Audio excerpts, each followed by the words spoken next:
discounted and they're overlooked and they're under attack. And you know something, Josh, you lived in the heartland of my country, Yeah, yeah. and I think you might get what I'm saying here, and I hope others do.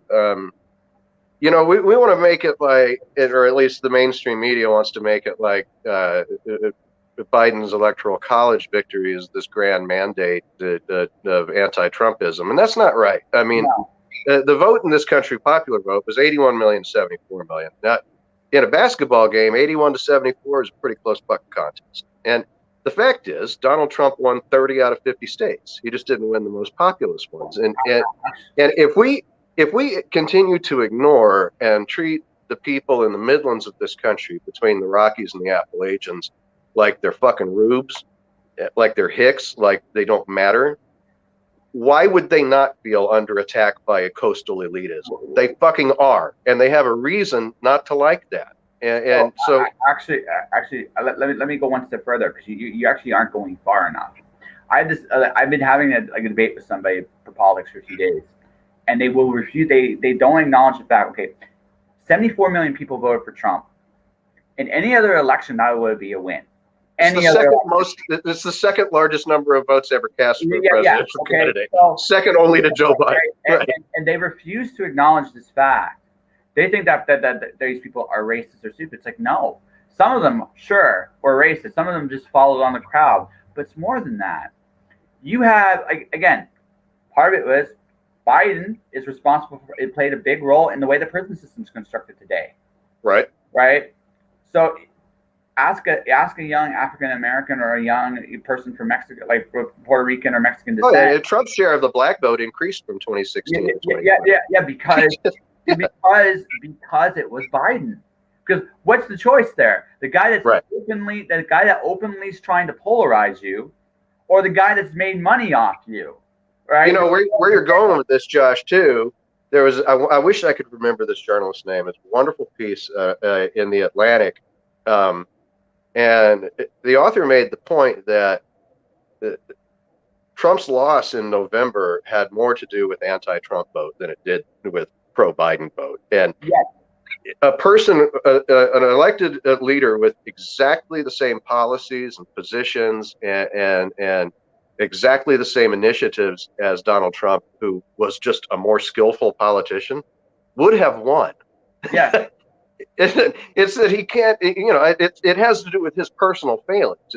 It's not that an overwhelming majority of Americans don't agree in principle. But there's also one other thing that no one's talking about. This is the other thing that Democrats are. 60 million people did not vote. Right. Which means that 80 million people at most connected with this government. 80 million, and that's, as you say, an anti-Trump thing. That means, this is what this means, and again, there is a serious problem with the government as it's constructed today, right? Yeah. Right, and its relationship to its people. Well, that's true. Huge problem. Nowhere in America is nowhere other than America can you use the term democracy to mean something that's so not democratic, because while the margin in the popular vote was 7 million votes, the truth is that 4 states in the upper Midwest swung to Joe Biden by a combined margin of 60,000 votes. That's it. 60,000 votes decided the outcome of an election, not 81 million votes. And in effect, even if you say, well, 81 million people voted for Joe Biden, that's more than have ever voted for any president. Yes, it's 25% of Americans.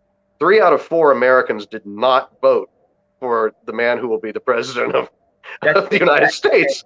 And that's a frightening fact. Like, right? All right. Mm-hmm. The number sounds impressive until you realize that, okay, you minus 100 million for children. Okay. Right. That didn't vote. Didn't vote. Like 60 million people did not vote, which tells you that, okay. And my theory is really simple. You've had the same kind of person in power for 60 years. That's one of the reasons, right? That's the problem. That's your problem. I don't know if you fix it in time. If you don't, see, I don't care. Like this election, maybe Biden is the right stopgap short term. I don't know. Time will tell on that one. But in 2024, if I see two dithering old grandpas with similar views on similar yeah, you guys are fucked. I think the younger and more progressive voters who did hold their nose and vote for Joe Biden did so because they realize he's the strategically best choice at the moment. But they do not expect to see a fucking 80-year-old running in 2024. They expect to see real progress and real change.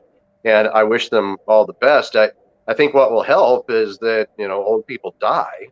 And, perhaps a younger vision creates a new expectation. Maybe, but I don't know. Like that's the thing that worries me, because if I see this is how I see it. If I see two old grandpas in 2024, in 2028, you guys are going to be right back to where you were in 2016. Right back. You're going to exactly be where you're at. And next time, the guy coming in will be worse than Trump was. It's not going to be better. It's going to be worse. Sure. Right? Yeah, that's the concern. Exactly. I 4 years ago, I said that, the worry that I have about Donald Trump is how much he can normalize the abnormal in the course of the 4 years that he's going to have. And look, it is no longer for most people outrageous to think that the president of the United States will have Nuremberg-style rallies and lie and throw race-baiting rhetoric out there and call the free press an enemy of the people. That most Americans don't apparently think that that's unpresidential. That's in 4 years' time. But the problem, again, looking at him, he's not so different from George Bush.